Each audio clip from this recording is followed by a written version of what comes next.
Hello everyone, welcome back to another video of Commerce Expert. और आज हमारे revision challenge का है डे 22। आज भी हम उसी चैप्टर को कंटिन्यू करने वाले हैं जो हमने लास्ट 2 वीडियो में किया है, dissolution of partnership firm. But हमने लास्ट 2 वीडियो में लेजर अकाउंट्स देखा है, realisation account, partners capital account, loan account and bank account. तो ये जो 6 मार्क्स का क्वेश्चन इस चैप्टर से आपके एग्जाम में आता है, ये जो 6 मार्क्स का क्वेश्चन होगा, ये 6 मार्क्स में दोनों टॉपिक आइदर लेजर अकाउंट बनाने आएगा या फिर जनरल एंट्री पास करने आएगा। ज़्यादा मैक्सिमम जो चांसेस होता है वो जनरल एंट्री पास करना होता है, बट हमें दोनों प्रैक्टिस करना है, आइदर लेजर और जनरल एंट्री। तो लास्ट 2 वीडियो में हमने लेजर अकाउंट देखा, अब इस वीडियो में हम देखने वाले हैं how to pass journal entry. सबसे इम्पॉर्टेंट है, ज़्यादा चांसेस जनरल एंट्री का ही होता है, तो हम बहुत इजी वे में समझने वाले हैं कि डिसोल्यूशन चैप्टर से जनरल एंट्री हम कैसे पास करेंगे। ठीक है, तो जो क्वेश्चन हम फॉलो कर रहे थे लास्ट 2 वीडियो में, हमने वही क्वेश्चन देखा था, उसी क्वेश्चन से हम जनरल एंट्री भी पास करके देखते हैं कि हम कैसे एग्जाम में जनरल एंट्री पास करेंगे। तो अभी आपके स्क्रीन में फिर से वही क्वेश्चन आएगा जो हमने लास्ट 2 वीडियो में देखा था। ये क्वेश्चन को देखिए।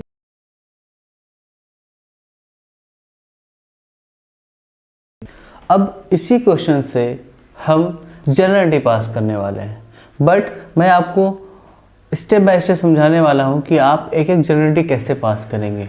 बहुत इजी होने वाला है ये जनरल एंट्री, बट उससे पहले मैं यहाँ रिलेशन अकाउंट का फॉर्मेट बनाया हूँ और इससे ही हम ट्रांसफ़र करेंगे जनरल एंट्री में।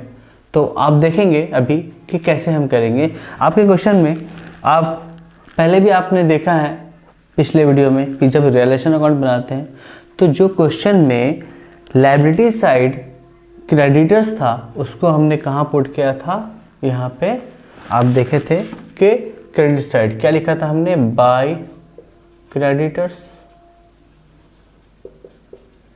और क्या लिखा था हमने यहाँ पे, बाय प्रोविजन।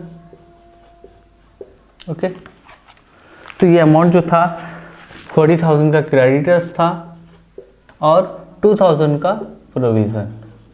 तो ये हमने क्रेडिट साइड पुट किया था, ठीक है, क्वेश्चन से। तो आपको बस इतना देखना है कि अगर ये क्रेडिटर्स यानी प्रोविजन रियलाइजेशन अकाउंट में क्रेडिट साइड है, ये एक लेजर अकाउंट है, तो 11वीं क्लास में आपने पढ़ा है जनरल टू लेजर ट्रांसफर करना, उसी का opposite laser to general.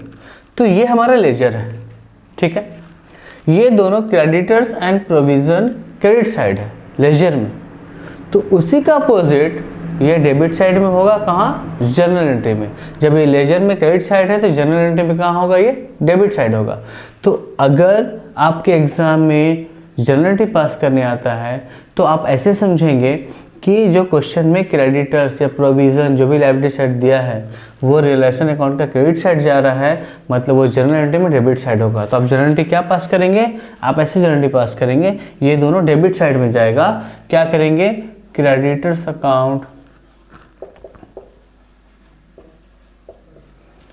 Debit, provision account debit to, क्या अकाउंट है ये, रियलाइजेशन अकाउंट है, तो टू रियलाइजेशन अकाउंट आपको लिखना है, टू रियलाइजेशन अकाउंट। अमाउंट वही 40,000 क्रेडिटर्स वाला, 2,000 प्रोविजन का और टोटल रियलाइजेशन में 42,000। ठीक है, जनरल एंट्री आपको पास करना है ऐसे। अभी ये तो हमने क्रेडिट साइड लिखा था वो। अब देखेंगे कि जो एसेट होता है वो हम कहाँ पुट करते हैं, रिलेशन अकाउंट डेबिट साइड। क्या क्या एसेट है इस क्वेश्चन में, तो आप देखेंगे इस क्वेश्चन में टू, सबसे पहले बिल्डिंग है तो टू बिल्डिंग, फिर टू स्टॉक, ठीक है, उसके बाद फिर टू डेटर्स,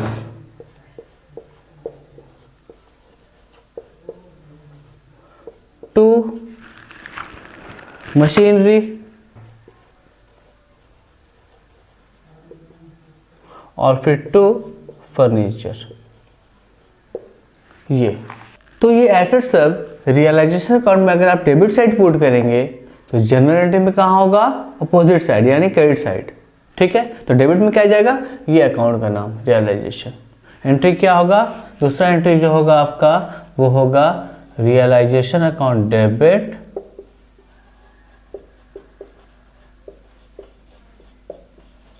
टू जितना भी एसेट है आपका, ये बिल्डिंग स्टॉक डेटर सब यहाँ क्रेडिट में आ जाएगा। यहाँ डेबिट में है तो यहाँ क्रेडिट में आएगा। To building, to stock, to debtors, to machinery and to furniture. To machinery account और टू फर्नीचर अकाउंट, शॉर्ट में मैंने लिखा। तो आपको बस ये समझना है कि आपके एग्जाम में जनरल एंट्री अगर पास करने आता है डिसोल्यूशन चैप्टर से, तो आपको ये बनाने की जरूरत नहीं है रियलाइजेशन। बस आप इधर रफ में कहीं पे एक बना लेंगे, या माइंड में भी आप सोच सकते हैं कि जो क्वेश्चन में लायबिलिटी साइड में क्रेडिटर्स है या प्रोविजन है, जो भी रियलाइजेशन अकाउंट का क्रेडिट साइड जाएगा वो जनरल एंट्री में कहाँ होगा, ये आप इधर माइंड में सोच के जनरल एंट्री पास कर लेंगे, या फिर रफ में कहीं पे बना लेंगे कि कौन डेबिट कौन क्रेडिट जा रहा है, उसको आप अपोजिट कर देंगे। जैसे ये दोनों क्रेडिट साइड में है बट जनरल एंट्री में कहाँ है, वो डेबिट में, और क्रेडिट में कौन है, ये अकाउंट का नाम रियलाइजेशन अकाउंट। ये सारा चीज़ जो भी एसेट है वो डेबिट साइड आता है, तो डेबिट साइड है रियलाइजेशन अकाउंट में। बट जनरल एंट्री में कहाँ होगा वो, तो अपोजिट क्रेडिट साइड होगा। तो क्रेडिट साइड सारा एसेट, तो डेबिट में क्या आएगा, ये अकाउंट का नाम रियलाइजेशन अकाउंट।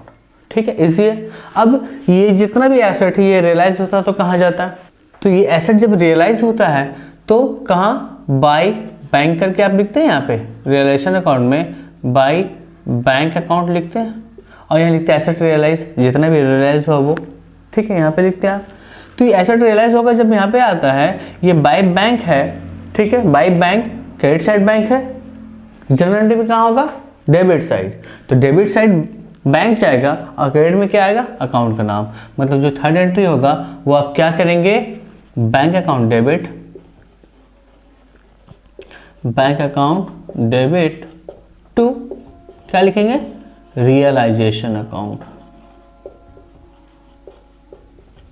आपको अलग अलग मेंशन करने की जरूरत नहीं कि बिल्डिंग स्टॉक ये सब नहीं, बस bank account debit to realisation account, जो टोटल अमाउंट होगा वो आप दोनों साइड पुट कर देंगे।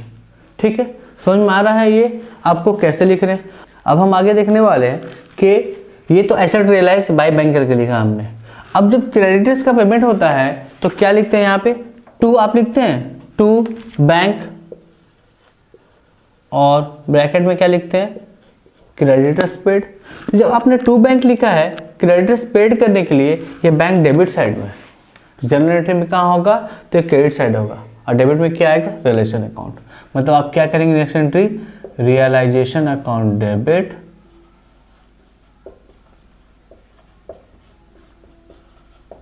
To bank account.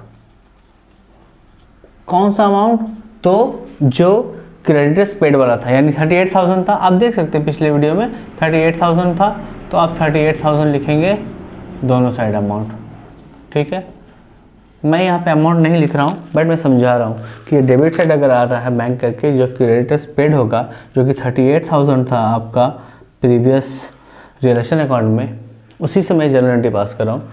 तो अगर ये डेबिट साइड है, जनरल एंट्री में कहाँ, क्रेडिट साइड, डेबिट में क्या होगा, रियलाइजेशन अकाउंट। उसी तरह इसी क्वेश्चन में टू बैंक करके एक और चीज़ था, क्या था, रियलाइजेशन एक्सपेंसेस पेड। डेबिट में पेड होता है, वो भी बैंक करके था, कितना का था, 3,000 का। तो ये जो to bank realisation expenses paid है, टू बैंक अकाउंट, ये है आपका डेबिट साइड में। जनरल एंट्री कहाँ होगा, क्रेडिट साइड, और डेबिट में क्या आएगा, ये अकाउंट का नाम रियलाइजेशन अकाउंट। तो रियलाइजेशन अकाउंट, फिर से same entry, realisation account debit to bank account. दोनों एंट्री सेम है बट अमाउंट चेंजेस होगा। 3,000 का था आपका रियलाइजेशन एक्सपेंसेस, तो 3,000 और 3,000।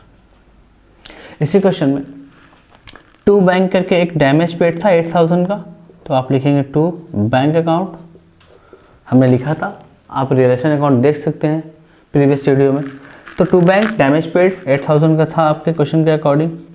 तो ये टू बैंक डेबिट में है, जनरल एंट्री में कहाँ होगा, ये क्रेडिट साइड होगा। तो नेक्स्ट एंट्री क्या होगा, same realisation account to bank, realisation account debit to bank account. कितना अमाउंट होगा, 8000।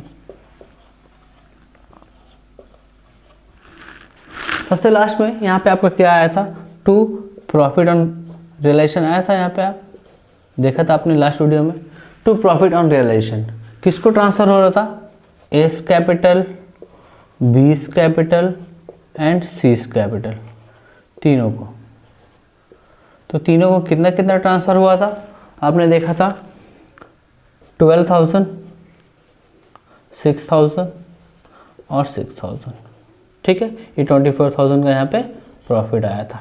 मैं ऐसे रफली बता रहा हूँ, तो आपको बस समझ जाना है। अगर इसमें नहीं समझ में आ रहा तो आप प्रीवियस वीडियो का रिलेशन देख सकते हैं। तो यहाँ पे प्रॉफिट ऑन रियलाइजेशन आया था, जो कि एस कैपिटल, बीस कैपिटल, सीस कैपिटल तीनों को ट्रांसफर किया था हमने।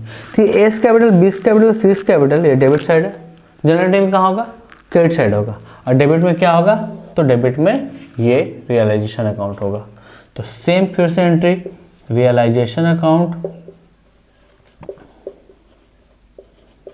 डेबिट टू क्या लिखेंगे, to A's capital, to B's capital और टू सीस कैपिटल। अमाउंट क्या, यही जो प्रॉफिट डिस्ट्रीब्यूट हो 1266, तो 12,000, 6,000 और 6,000 सब मिला के 24,000। ठीक है, तो ये मैंने रफली समझाया आपको कि जनरल एंट्री आप कैसे पास करेंगे। बहुत इजी है। अगर आपको ये लेजर अकाउंट, रियलाइजेशन अकाउंट बनाने आता है तो बस इसका आप अपोजिट करते जाएंगे। जो भी क्रेडिट साइड है उसको आप डेबिट में लिखेंगे और रियलाइजेशन अकाउंट लिखेंगे। जो डेबिट साइड है उसको क्रेडिट में लिखेंगे और डेबिट में रियलाइजेशन अकाउंट लिखेंगे। ठीक है, तो जनरल एंट्री बहुत आसान है। ज़्यादा चांसेस होता है जनरल एंट्री आने के एग्जाम में। आप जनरल एंट्री को प्रैक्टिस कर लीजिए कि जनरल एंट्री कैसे बनाते हैं। आपको लर्न करने की ज़रूरत नहीं कि जनरल एंट्री क्या, कब, कैसे पास करना। बस आपको दिमाग लगाने की ज़रूरत है कि अगर रियलाइजेशन अकाउंट आपको अच्छे से बनाने आता है तो बस इसका आप अपोजिट करते जाएंगे, जनरल एंट्री आराम से बन जाएगा। तो यहाँ से 6 मार्क्स आप आराम से गेन कर सकते हैं इस चैप्टर से, आइदर लेजर आए और जनरल एंट्री आए। ठीक है, तो ये हमारा आज का वीडियो था। इस वीडियो में हमने जनरल एंट्री पास करना सीखा। किसी भी टॉपिक पे आपको कुछ समझ में नहीं आया है तो आप कमेंट करके पूछ सकते हैं, आइदर मेरे इंस्टा आईडी पे आप डीएम कर सकते हैं। और अगर ये वीडियो समझ में आया, अच्छा लगा तो वीडियो को लाइक करें, शेयर करें, कमेंट करें, सब्सक्राइब करना ना भूलें चैनल को। Till then keep learning.